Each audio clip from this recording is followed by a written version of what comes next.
नमस्कार, बहुत स्वागत है आपका हमारे इस खास कार्यक्रम ग्रह सितारे और हम में। मैं हूं आपके साथ सिमरन मिश्रा और मेरे साथ स्टूडियो में मौजूद हैं ज्योतिषाचार्य करतार सिंह लुथरा जी।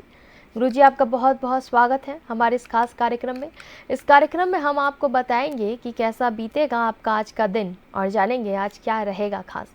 तो चलिए इस कार्यक्रम की शुरुआत करते हैं। गुरुजी, आपका बहुत बहुत स्वागत है हमारे इस कार्यक्रम में। सबसे पहले बात करेंगे हम आज के पंचांग के बारे में, जानेंगे आज का दिन किन मायनों में और किस तरीके से विशेष है। वहीं आज जानेंगे कि किस समय पर घर से बाहर निकलना शुभ है और किस दिशा में हमें निकलना चाहिए। चौघरिया और अभिजीत मुहूर्त के बारे में भी इस दौरान हम जानकारी लेंगे। आपको बता दें आज सोमवार है, 19 जून 2023 का दिन है। आज का पंचांग आज क्या कहता है, इन बातों के बारे में गुरुजी आज दर्शकों को पंचांग के बारे में सबसे पहले बताइए। जी, आज 19 जून 2023 दिन सोमवार है। आषाढ़ मास चल रही है। आषाढ़ मास की शुक्ल पक्ष है। शुक्ल पक्ष की प्रथमा तिथि है सुबह 11:24 तक। उसके उपरांत द्वितीय तिथि लग जाएगी। आज आद्रा नक्षत्र है रात्रि 8:09 तक। उसके उपरांत पुनर्वसु नक्षत्र लग जाएगा। चंद्रमा आज मिथुन राशि में है और सूर्य आज मिथुन राशि में है। दोनों ही आज मिथुन राशि में है। अभिजीत मुहूर्त आज का है 11:38 से 12:32 तक। चौघड़िया आज का इस प्रकार से है। अमृत का चौघड़िया सुबह 5:23 से 7:04 तक। शुभ का चौघड़िया 8:44 से 10:24 तक है। चर 1:45 से 3:26 तक है। लाभ 3:26 से 5:06 तक है और अमृत शाम को 5:06 से 6:46 तक है। जी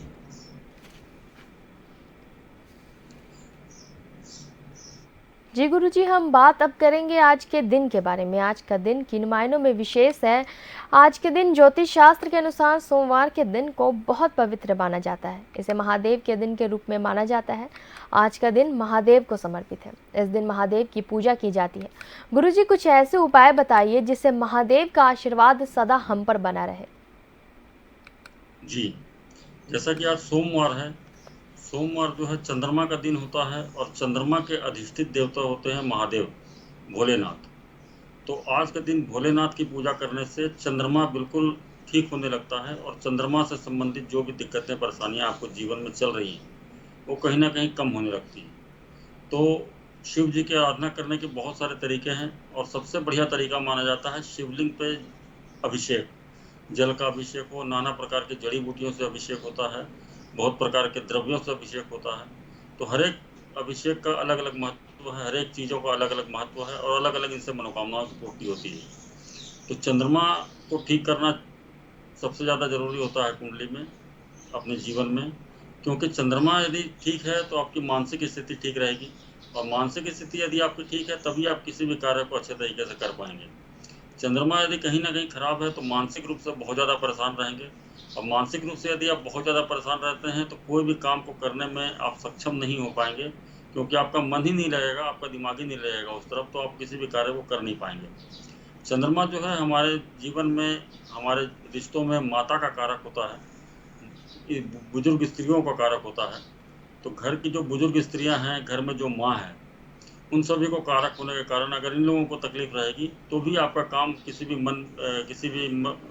काम में आपका मन नहीं लगेगा और आप काम को सही ढंग से कर नहीं पाएंगे। इसी प्रकार से चंद्रमा जो है मन का कारक है, मस्तिष्क का कारक है और कहीं ना कहीं आपको रोज की दिनचर्या में जो इनकम होती है, जिसको डेली इनकम अपन बोलते हैं, जो कि रोज कहीं ना कहीं से कुछ ना कुछ आवक आती है व्यापारी भाइयों के लिए, उन सभी को लिए चंद्रमा का अच्छा होना बहुत ही ज़्यादा जरूरी है। और जो नौकरी करते हैं, नौकरी पेशा लोग हैं, उनको यदि ऑफिस में कहीं ना कहीं किसी प्रकार से मानसिक तनाव रहेगा या कहीं ना कहीं कुछ ना कुछ परेशानियां उनको रहेंगी तो वो भी अपने काम को सही ढंग से कर नहीं पाएंगे। तो इन सब चीज़ों के लिए चंद्रमा को ठीक करना बहुत ज़्यादा ज़रूरी है। बहुत ज़्यादा लोग डिप्रेशन में आजकल आने लग गए हैं। डिप्रेशन में रहने के कारण बहुत सारे कार्यों में उनको बहुत ज़्यादा दिक्कतें आती है। मानसिक रूप से इतने ज़्यादा परेशान हैं कि किसी भी कार्य को करने में उनको बहुत ज़्यादा दिक्कतों का सामना करना पड़ता है। तो चंद्रमा को ठीक करने से ये सब चीज़ें अपने आप ठीक होने लगती हैं और इसका बहुत ही सरल और बहुत ही सुंदर छोटा छोटा उपाय रहता है। इन सब उपायों को करें। आज मैं कुछ निम्नलिखित चीज़ों को बताऊंगा जो आपको समझ में आएगा कि किस चीज़ से अभिषेक करने से क्या प्राप्ति होती है। जैसे मान के चलिए कि बहुत सारे लोगों को मानसिक परेशानी बहुत ज़्यादा है। मानसिक परेशानी रहने के कारण वो कुछ भी काम सही ढंग से नहीं कर पाते हैं।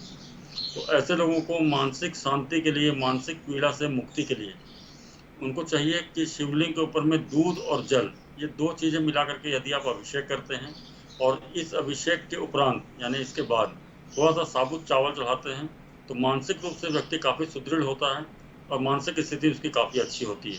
साथ में धन की प्राप्ति भी इस उपाय को करने से होती है। तो ये छोटे से उपाय करके आप अपनी मानसिक दुविधाओं से मुक्ति पा सकते हैं। साथ में बहुत लोगों को आप देखेंगे कि धन से संबंधित बहुत ज़्यादा परेशानियां रहती हैं, यानी कि सैलरी मिल रही है, 20 तारीख 25 तारीख होते होते बिल्कुल जीरो हो जा रहा है। व्यापारी गण हैं तो दुकानदारी कहीं बहुत अच्छी चलती है, कहीं बहुत ज़्यादा दिक्कतों का सामना करना पड़ता है, लेन देन में प्रॉब्लम्स आती हैं। तो धन से संबंधित कैसी भी परेशानियां जीवन में चल रही हों तो उसको ठीक करने के लिए बाजार में बेल का शरबत मिलता है। बेल का शरबत लेके उसको जल में मिला करके आप शिवलिंग पे यदि अभिषेक करना शुरू कर देते हैं तो कहीं ना कहीं आप देखेंगे कि धन से संबंधित जो आपकी परेशानियां हैं वो काफ़ी हद तक धीरे धीरे कम होने लगेंगी और आपको बहुत ज़्यादा इससे संतुष्टि मिलेगी और धन से संबंधित जो भी आपकी परेशानियां चल रही हैं उसमें कमी आएगी। इससे फालतू खर्चे जो होते हैं वो भी रुक जाते हैं। अब बहुत लोग को देखेंगे कि शारीरिक पीड़ा बहुत ज़्यादा होती है। शारीरिक पीड़ा होने के कारण उनको बहुत सारी चीज़ों में दिक्कतों का सामना करना पड़ता है। शारीरिक पीड़ा रहेगी तो वो किसी भी कार्य को ढंग से कर नहीं पाते हैं। तो ऐसे स्थिति में गिलोय का शरबत भी मिलता है, गिलोय का पाउडर भी मिलता है। आप पाउडर या शरबत किसी भी चीज़ को ले आएँ जो गिलोय का होना चाहिए, उसको जल में मिक्स करके यदि शिवलिंग पे आप अभिषेक करना शुरू कर देते हैं तो आप देखेंगे कि आपका स्वास्थ्य उत्तम होना शुरू हो जाएगा। जो हमेशा बीमारियां चलती थी, घर में दवाइयों का बहुत ज़्यादा खर्च था, ये सब धीरे धीरे कम होने लगेंगे। तो ये छोटे से उपाय करके आप अपने घर की बीमारियों को ठीक कर सकते हैं। बहुत जगह देखेंगे कि बच्चों को पढ़ने में मन नहीं लगता है, पढ़ाई लिखाई से उनका मन उचट गया है, मोबाइल में, टीवी में, इन सब चीज़ों में ध्यान उनका ज़्यादा है। तो ऐसी स्थिति में आपको चाहिए कि आंवले के रस से शिवलिंग के ऊपर में अभिषेक करना चाहिए।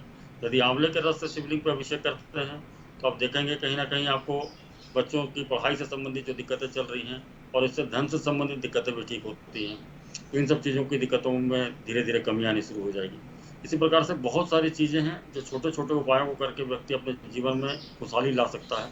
जैसे कि मान लीजिए बहुत लोगों को आप देखिएगा कि मन में एक भय सा बना रहता है, बहुत ज़्यादा डर अंदर से डरा रहेगा। बाहर से वो अपने आप को कितना भी निडर दिखाने का प्रयास करे, लेकिन अंदर से कहीं ना कहीं उसके मन में भय बैठा रहता है, कहीं ये तो नहीं हो जाएगा, कहीं वो तो नहीं हो जाएगा।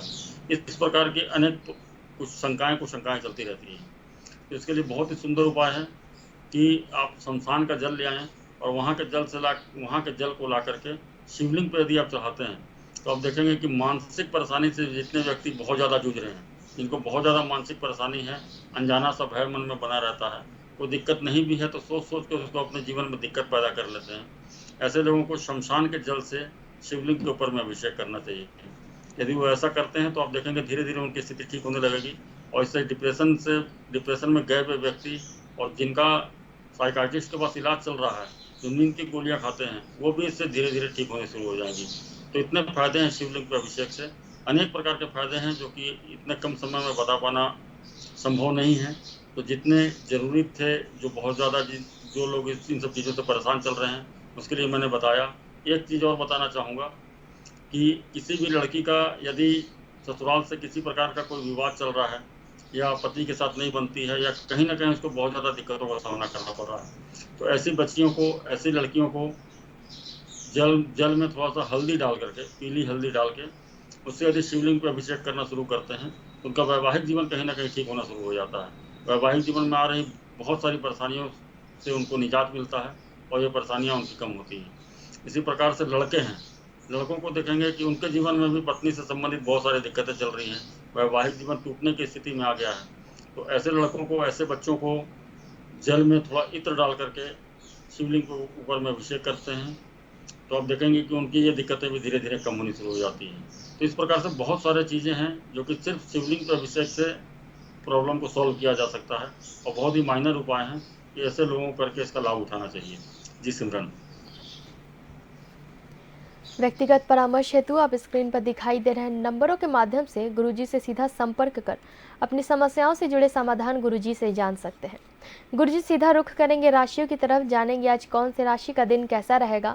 तो गुरुजी सबसे पहले मेष राशि के बारे में बताइए, जानना चाहेंगे कि आज मेष राशि वालों का दिन कैसा रहेगा।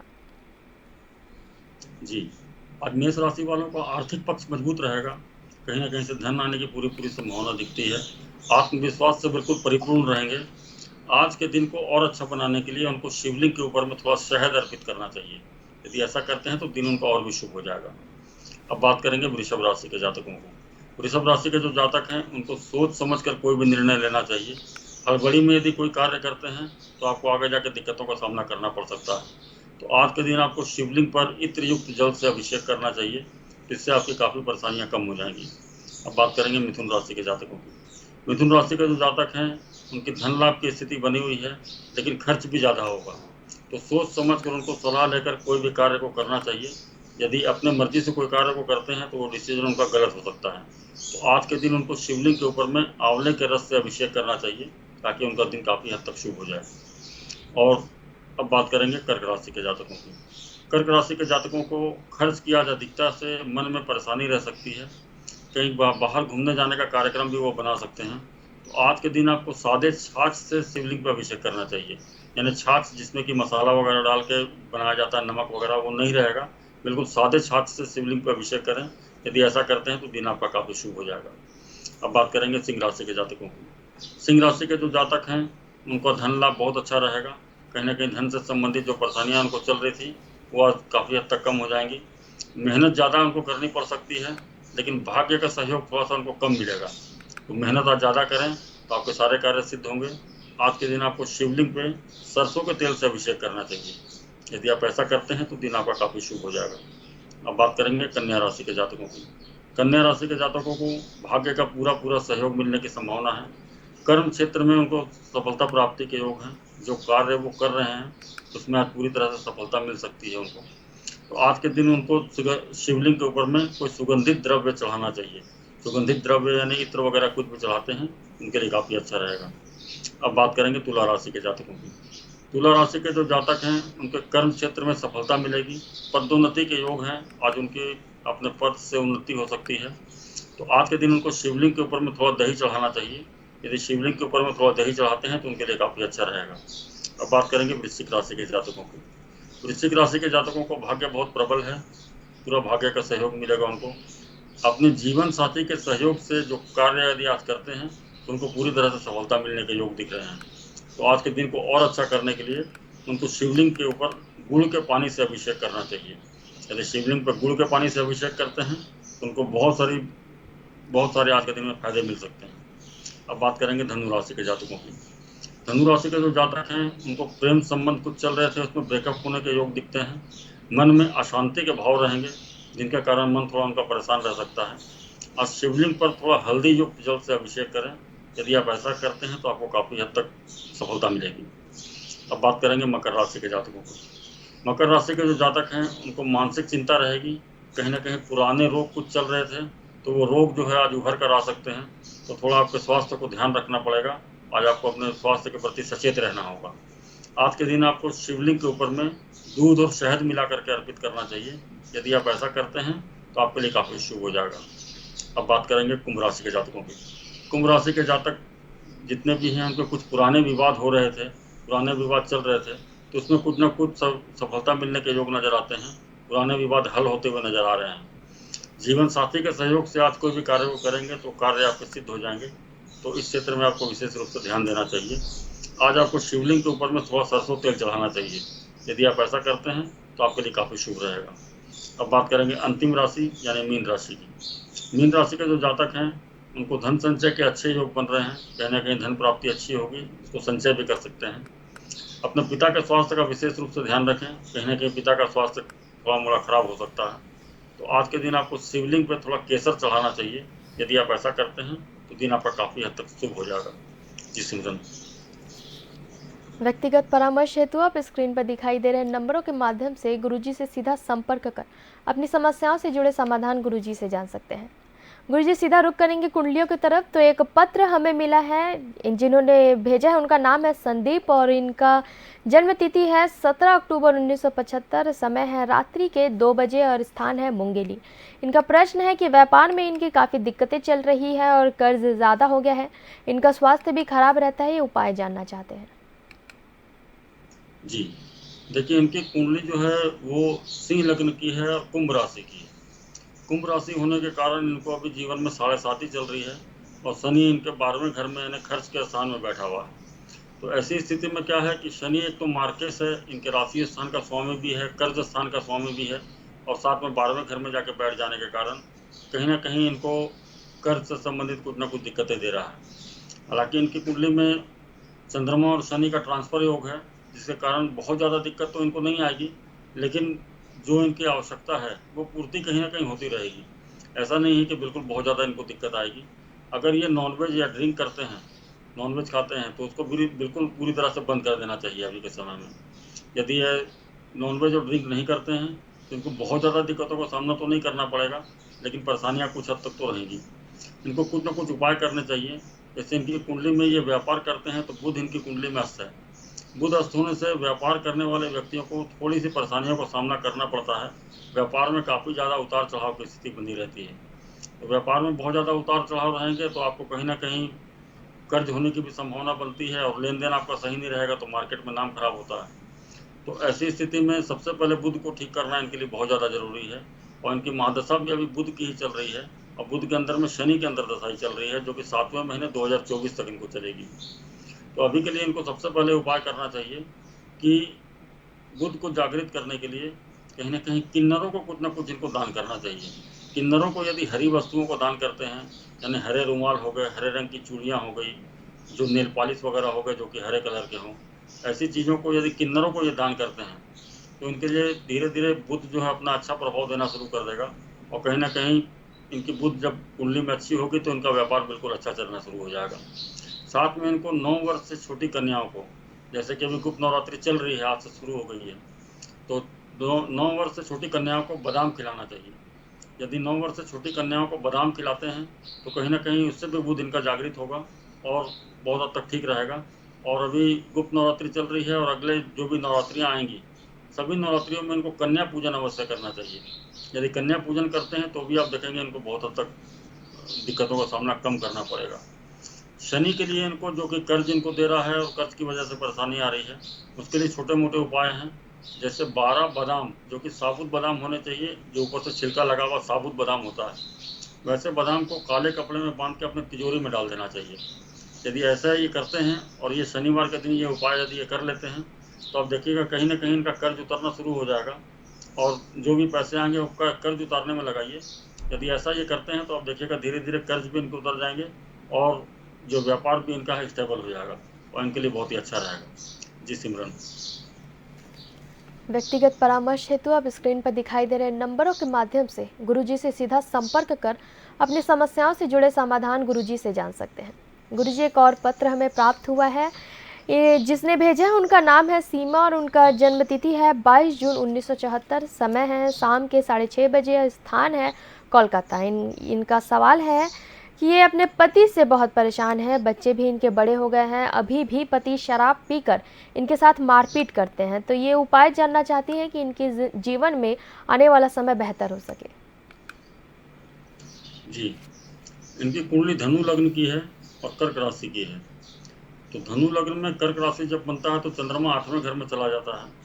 8वें घर में चंद्रमा जाने के कारण और साथ में मंगल है इनका नीच का वहीं पे बैठा हुआ, तो ऐसी स्थिति में मांगलिक दोष का निर्माण इनकी कुंडली में हो रहा है। यदि पति मांगलिक नहीं होंगे तो वैवाहिक जीवन में दिक्कतें का सामना इनको करना ही पड़ेगा। और पति यदि मांगलिक होंगे और ये दिक्कत इनको चल रही है, क्योंकि इनके पति की कुंडली नहीं है तो कंफर्म नहीं बताया जा सकता है, लेकिन इनकी कुंडली के अंदर में जो दिक्कतें हैं उसके हिसाब से इनको उपाय करने चाहिए ताकि इनको अपने जीवन में सफलता मिल सके। हालांकि ऐसा कुछ नहीं है कि बहुत ज़्यादा इनको दिक्कत आएगी, अभी जो दिक्कत है वो 80% तक कम हो जाएगी ये छोटे छोटे उपायों को करने से।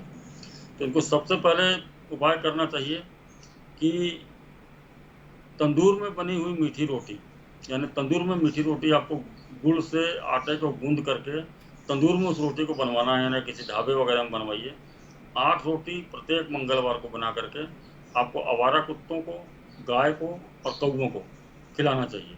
यदि ऐसा आप 8 मंगलवार कर देते हैं तो आप देखिएगा कि जो कुंडली में आपकी बहुत ज़्यादा दिक्कतों का सामना करना पड़ रहा है पति से संबंधित, उसमें काफ़ी हद तक कमी आनी शुरू हो जाएगी। और स्वभाव जिनकी भी कुंडली में देख रहा हूँ, इनका स्वभाव भी थोड़ा जिद्दी है, यानी जिद्दी होने के कारण भी इनके विवाद काफ़ी हद तक बढ़ते होंगे, ऐसा मेरे को लग रहा है। तो इससे इनकी जिद भी थोड़े कम होंगे और जो पति से संबंधित दिक्कतें चल रही हैं वो काफ़ी हद तक कम होंगी। साथ में इसके पति स्थान में ही सूर्य, बुध और शनि बैठा है एक साथ में, तो वहाँ पितृदोष का निर्माण हो रहा है।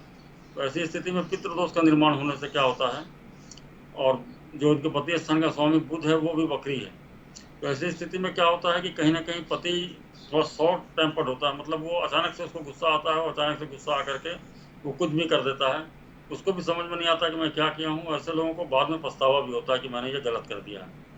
तो उसको ठीक करने के लिए आपको एक उपाय करना चाहिए। ये उपाय आपके ऐसे हैं कि आंकड़े का पत्ता होता है, आग का पत्ता लेकर के उसमें सरसों के तेल का तिलक लगाएं और थोड़े काले तिल छीट के उसको कहीं गाड़ दें। यदि आप ऐसा लगातार 7 बुधवार करती हैं तो आप देखिएगा कि आपके पति के स्वभाव में बिल्कुल चेंजिंग आना शुरू हो जाएगा और वो बहुत ज़्यादा जो उग्र होते हैं उसमें उग्रता में उनकी कमी आ जाएगी। तो ये छोटे छोटे उपाय, सिर्फ 2 उपाय आप करें, इससे आपको काफ़ी हद तक सफलता मिलनी शुरू हो जाएगी और आपको वैवाहिक जीवन में बहुत ज़्यादा जो परेशानियों का सामना करना पड़ रहा है वो बहुत हद तक कम हो जाएंगे। जी सिमरन।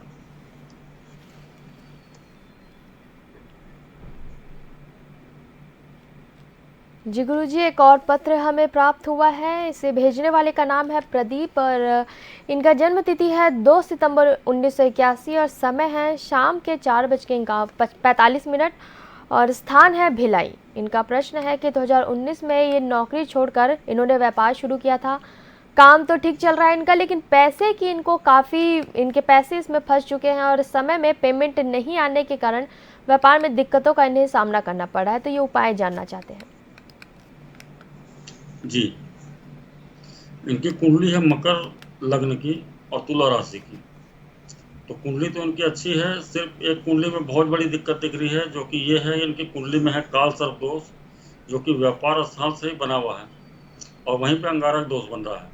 तो ऐसी स्थिति में क्या होता है कि व्यापार तो इनकी शनि की महादशा ही लगी है जब ये अपना व्यापार चालू किए हैं, और शनि अपने जीवन काल में शुरू होते के साथ इनको बहुत ही अच्छा प्रभाव देना शुरू कर दिया है, क्योंकि इनके भाग्य स्थान में शनि बैठा है। तो इसका पूरा पूरा लाभ उठाने के लिए सबसे पहले तो आप ध्यान दीजिए कि आपको नॉनवेज और ड्रिंक का सेवन बिल्कुल नहीं करना है अभी, और साथ में अंगारक दोष और काल सर्प दोष, ये 2 दोषों की पूजा आप अवश्य करा लीजिए। यदि इनकी आप पूजा पाठ करा लेते हैं तो व्यापार से संबंधित जो आपको दिक्कतें चल रही हैं वो काफ़ी हद तक कम हो जाएंगी। आपके धन स्थान का स्वामी भी बनता है शनि, और शनि की ही महादशा आपको चल रही है अभी, और शनि जो है धन स्थान का स्वामी होने के कारण वो कहीं ना कहीं पैसे फंसाने का काम करता है। तो इसका बहुत बड़ा एक रीजन हो सकता है कि शनि से संबंधित नेगेटिव एनर्जी आपके अंदर हो, और ये नेगेटिव एनर्जी नॉनवेज के रूप में हो सकती है, ड्रिंक के रूप में हो सकती है। तो सबसे पहले इन चीज़ों का त्याग करें। आपको बहुत ज़्यादा कुछ उपाय करने की ज़रूरत नहीं है, सिर्फ इसको आप छोड़ देते हैं तो ही आपके जीवन में काफ़ी हद तक बदलाव आना शुरू हो जाएगा। साथ में आपको शनि को अच्छा करने के लिए मजदूरों को, जो मजदूर बिल्डिंग वगैरह बनाते हैं, घर वगैरह बनाते हैं, जिसको राजमिस्त्री भी बोला जाता है, और उसके नीचे काम करने वाले कुली वगैरह, ऐसे लोगों को यदि आप शनिवार के दिन कुछ ना कुछ खिलाते पिलाते हैं, भोजन वगैरह कराते हैं, तो आपके लिए काफ़ी उत्तम रहेगा और ये चीज़ें आपको बहुत ज़्यादा प्रगति की ओर ले जाएंगी। साथ में आपको करना क्या चाहिए कि एक मिट्टी के कलश में आधा जौ और आधा सरसों भर के अपने सर से 7 बार एंटी क्लॉक घुमा के 8 मंगलवार तक जल प्रवाह कर देना चाहिए। यदि आप ऐसा कर देते हैं तो आप देखेंगे कि जो आपके पैसे फंस रहे हैं वो कहीं ना कहीं ठीक हो जाएंगे। मार्केट में जो आपका नाम खराब हो रहा है पैसों के कारण, वो भी ठीक होना शुरू हो जाएगा और आप काफ़ी हद तक आपको सफलता मिलनी शुरू हो जाएगी। आपका व्यापार अभी बहुत अच्छा चलने वाला है, क्योंकि समय आपका बहुत ही अच्छा चल रहा है और गोल्डन पीरियड आपके जीवन का चल रहा है। तो इसका पूरा पूरा आपको लाभ उठाना चाहिए और आपको इन छोटे छोटे उपायों को करके अपने जीवन को ठीक कर लेना चाहिए। जी सिमरन। व्यक्तिगत परामर्श हेतु आप स्क्रीन पर दिखाई दे रहे नंबरों के माध्यम से गुरुजी से सीधा संपर्क कर अपनी समस्याओं से जुड़े समाधान गुरुजी से जान सकते हैं। गुरुजी, एक और पत्र हमें प्राप्त हुआ है। इसे भेजने वाले का नाम है वरुण। इनका जन्म तिथि है 21 दिसंबर 1984 और समय है रात्रि के 8:05 पर और स्थान है भिलाई। इन्होंने कहा है कि इनके ये नौकरी कर रहे हैं, पत्नी के नाम पर ये व्यापार शुरू करना चाहते हैं।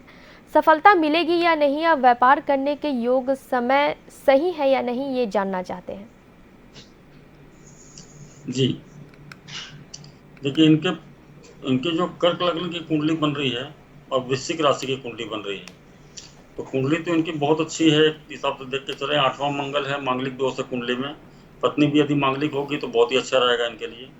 इन्होंने सवाल पूछा है कि ये नौकरी कर रहे हैं और अपने पत्नी के नाम पर कुछ व्यापार करना चाहते हैं।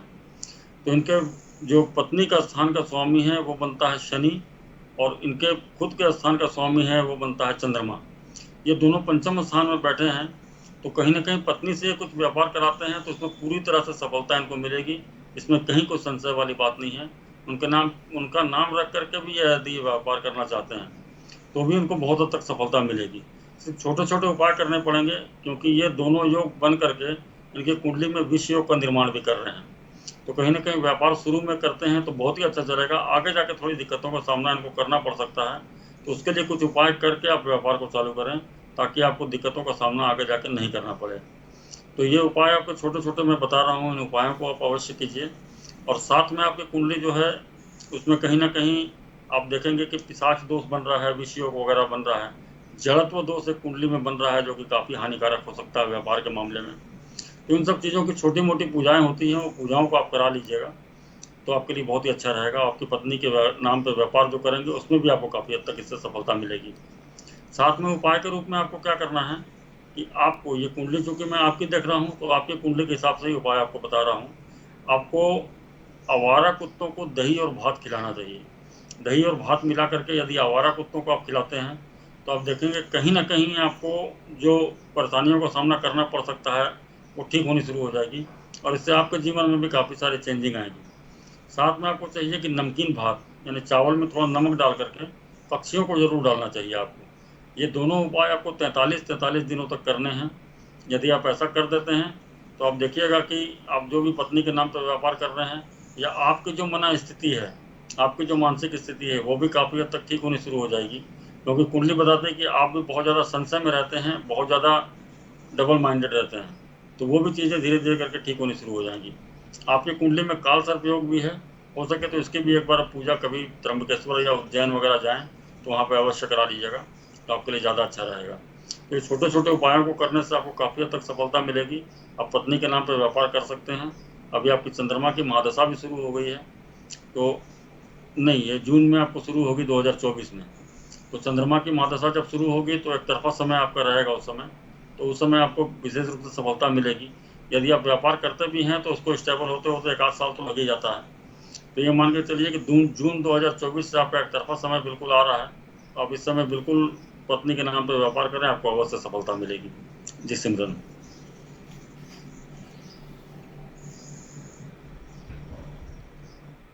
जी गुरुजी, आपका बहुत बहुत धन्यवाद इस कार्यक्रम में आने के लिए और दर्शकों को अहम जानकारी देने के लिए। इसी के साथ ग्रह, सितारे और हम में आज के लिए फ़िलहाल इतना ही। मुझे दीजिए इजाज़त। नमस्कार।